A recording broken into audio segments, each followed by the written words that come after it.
Yes, we're good. All right, good morning, everyone. Before I take a few of your questions, I'd like to speak briefly about my administration's latest efforts to expand opportunities for Baltimore's young people. I'm glad to be joined here today by Richard Hooper, Operations Bureau Chief, Department of Transportation, Nakia Mack, Lead Community Liaison Officer, Veronica Macbeth, Transit Bureau Chief for DOT, and our Youth Work students who are here today, Angel, Autumn, and Zion. Right, did I get it all right? Yes. All right.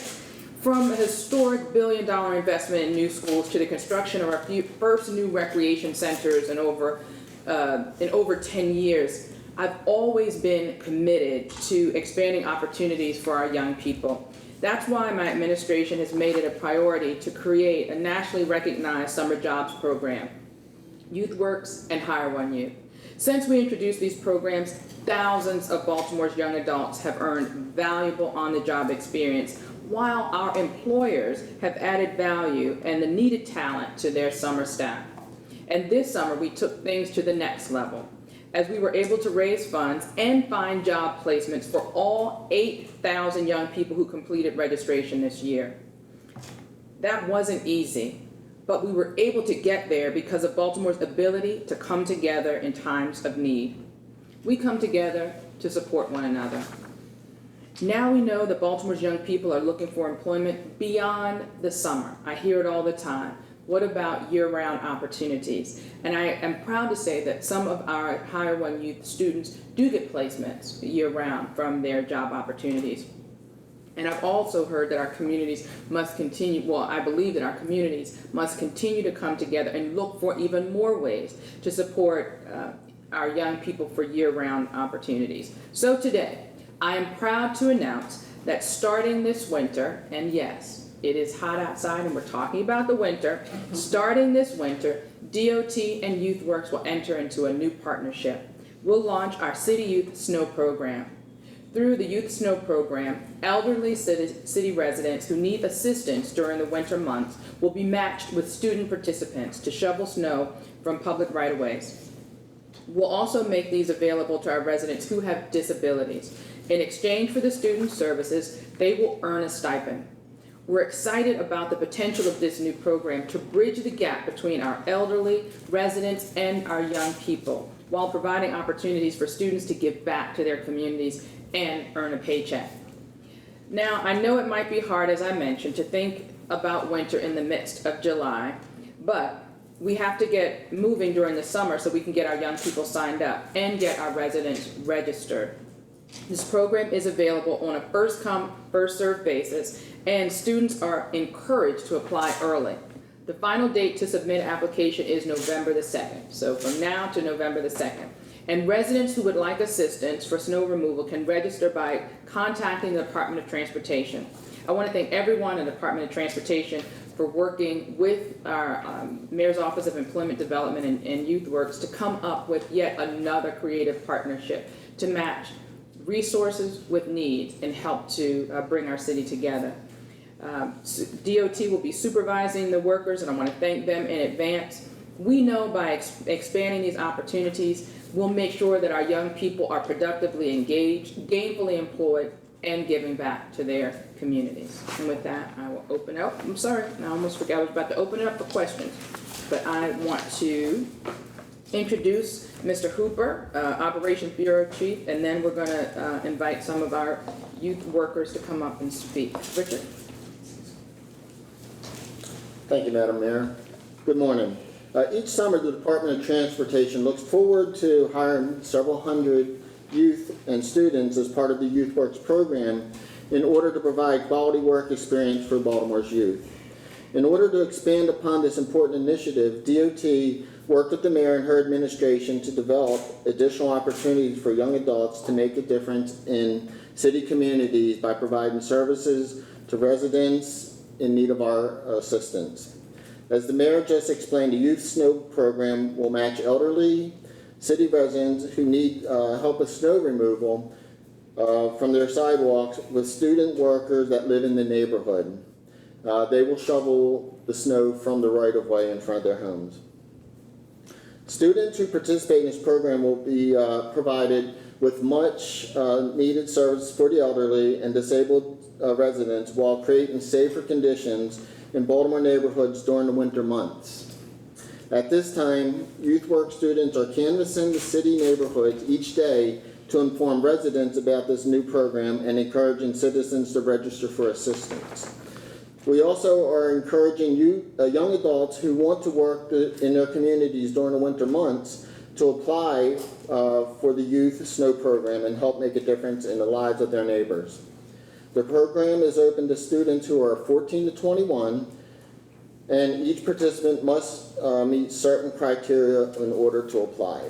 Students that become youth snow workers will be provided shovels, gloves, and safety vests.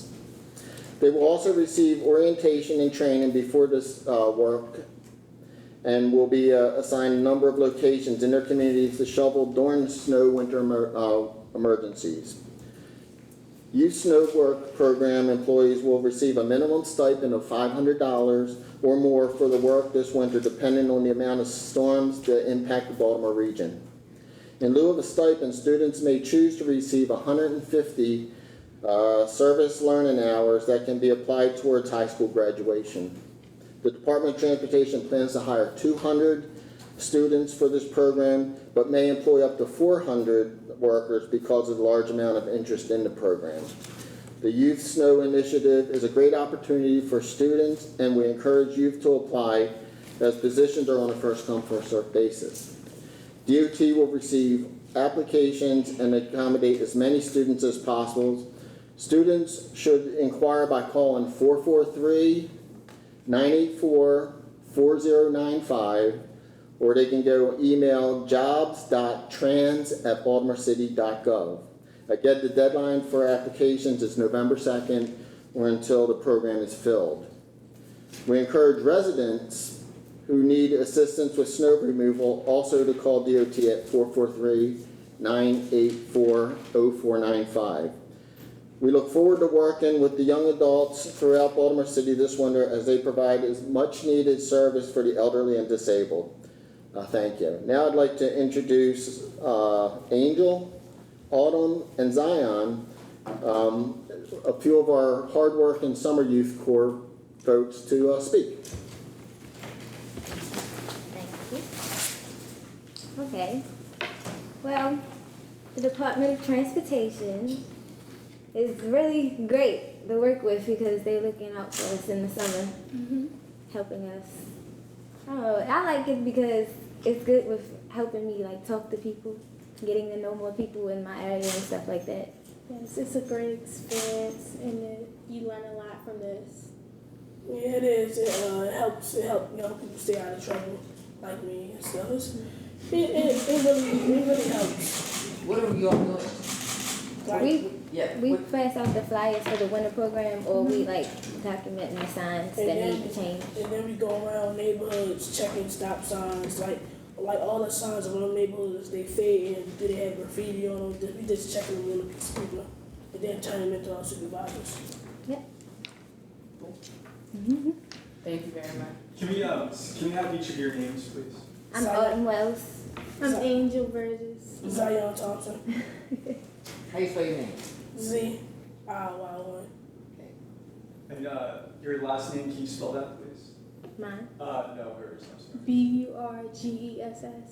Good, thank you. Thank you so much. Thank Appreciate you. it. Have fun. Thank you guys. It's Have great. copies of the flyers oriented about it. Thanks. Mayor, some critics are saying that you're looking to make these sorts of announcements daily, maybe for political purposes. What would you say to that? You know, it's really hard to respond to something like that because when I'm not, when a day passes where we're not talking about what we're doing to move the city forward, then I don't care about people and I'm not doing anything. So I think, if the critics are looking for something to criticize, they're going to find it. I'm going to focus on moving our city forward, healing our city. We've been through a tough time, and I know that there's a lot of good news that is going on in the city. I am going to continue every single day to work hard every day to bring opportunities to young people and to move our city forward.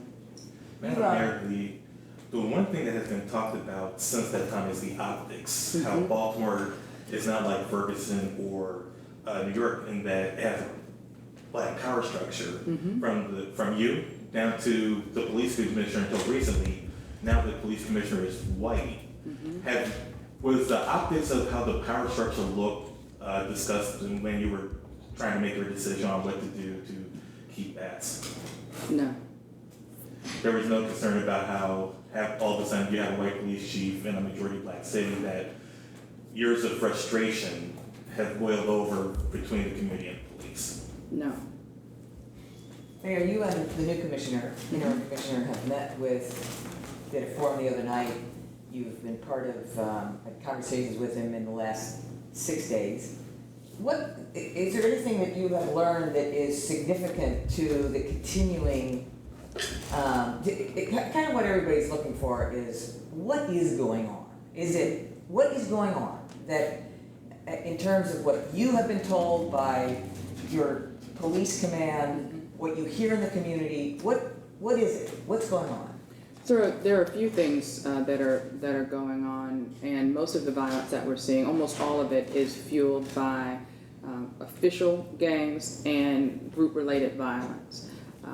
What we know is that I could speak about one sort of strain that we're following, the incidents, and you know that violence is like an infectious disease.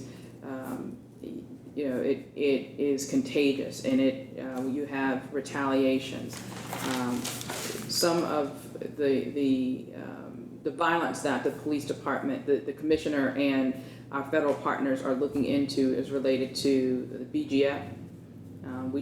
We took several members of the BGF leadership off the street. There's clearly an internal fight between that organization that is extremely violent, and while there's direct ties to that gang, that named gang, there's also some group violence that we're following. When you say within the organization, you mean a power struggle within BGF, or is it BGF and the Bloods or someone else? I would say that one of the ones that I can talk about is the internal BGF. Internal power struggle. Mayor, how do we rebuild the reputation of Safe Streets after the arrest yesterday? Safe Streets has had challenges before in Baltimore and around the country. Anytime that you have a program, an initiative that depends on working with ex-offenders as the key to the program's success, you run the risk of some people who present as being out of the game who actually aren't. It's happened in Baltimore, it's happened in other jurisdictions. What we do is recommit ourselves to the screening and monitoring so so the health department can ensure that the workers that we have in the program are actually reformed and want to see better for their communities. We've had to rebuild in the past, and I know that Dr. Nguyen has a commitment to rebuild. We talked about this a few months ago, I believe, when there was this notion, that we've seen success in Safe Streets in some areas. Why not just why not just give it more money? Why not just expand the program? And I tried to explain at that time that it's not as easy as flipping a switch. You have to have the right community organization to host, the work, and you have to have the right workers. And it's not just like picking people off the street. There's an intense screening program, and there's a lot of monitoring. It takes a lot to get this right. It's worth it because when you do get it right, you can have amazing results. But it is a program that requires a lot of oversight and a lot of vigilance and discipline to the model. And I know that Dr. Nguyen has that discipline and wants to see the program succeed. So we're going to continue to do that work. Now, is that part of some of the rebuilding is changing some of the screening? Because because something slipped with these guys getting through. Absolutely, we'll be looking at ways to tighten up the screening process, tighten up the monitoring. We don't, the challenge is we know how good this program can be. So we don't want to lose the credibility of this program overall because of a few bad actors. That's why I was so pleased that Dr. Nguyen and the police commissioner moved so swiftly when we found this information. And I know that the health department, Dr. Nguyen, has a commitment to getting this right and will make whatever changes are needed to make sure that we do the screening and the monitoring to ensure that the Safe Streets program moving forward continues to have success. Have you heard any feedback or any movement or any additional information you guys on the plan to sell the city parking garages, the 4 parking garages to sell rec centers? I know the council president was not open to the idea unless there were some major rec centers put on either side of the city, I believe, but about the parking garages specifically. You know, I remain open to hear about the council president's concept for rec centers moving forward. I think the perfect place to have that is at a public discussion at a hearing. And I think it's important. What I did in putting together this capital plan for recreation centers was go to the community. We engaged experts to do an analysis of where the gaps are in service and recreation and what are best practices. We engaged community members who told us what they wanted to see. Now this isn't my plan. This is, enacting what the community said that they wanted, finding a way forward to do what the community said that they wanted to see in recreation and parks. So while I appreciate his plan, the plan that I put forward is informed by community interest, informed by data and where we have gaps in service, and informed by how we can provide the best opportunities for our residents and families moving forward. And I hope that the chair of the committee will keep his word that he has never and will never hold a bill hostage, and he believes that every bill deserves to have a hearing. And I think that will be the perfect time to discuss all of the criticism, all of the ideas, and hopefully if there are people who don't want to support the parking garage sale, they'll have some other way that we can get to between $40 and $60 million so this program can move forward. What about the idea, real quickly, that is removing a long-term source of revenue for the city to do a capital plan? That isn't always, it can cause problems down the line. But it also causes problems down the road when you have an aging infrastructure. These parking garages aren't state-of-the-art. They're old parking garages. We would people are talking about the lost revenue. Well, we would have lost the revenue because of the money that we would have to put into the garages in order to maintain them. I would rather sell that asset, which will end up costing us a lot of money for the upkeep and repair, and use that money to fund projects that the community wants. People want to see upgraded recreation centers. I know I get frustrated in going around the state and seeing these state-of-the-art centers in other jurisdictions and wondering why we can't have the same thing here. I don't want I don't want the answer to that question to be because we refuse to act. We have an opportunity to grow our city, to provide world-class destinations for young people, teens, adults, seniors, and families. Our residents deserve nothing less, and I'm going to continue to fight every day to provide those opportunities. Council President had floated an alternative, according to him, to you just using the revenue from those garages as opposed to selling them off. He said he hasn't heard back from you on that one yet. Oh, I'm sorry he didn't feel like he heard back. We told him immediately that while we could use the revenue, it would be insufficient to fund the recreation center plan, and it does not solve the problem of the capital investments that would have to be made in these garages in order for them to be maintained adequately. There's no level of funding that we're going to get from the garage minus the amount of money that we would have to put into those garages for upkeep that would give us sufficient money to do any of these things that we're talking about. I'm talking about a $40 to $60 million infusion of capital into our recreation center capital plan, and that using the revenue stream from aging garages is not going to replace that revenue, that capital. I mean. Thanks, guys. Thank you. Thank you.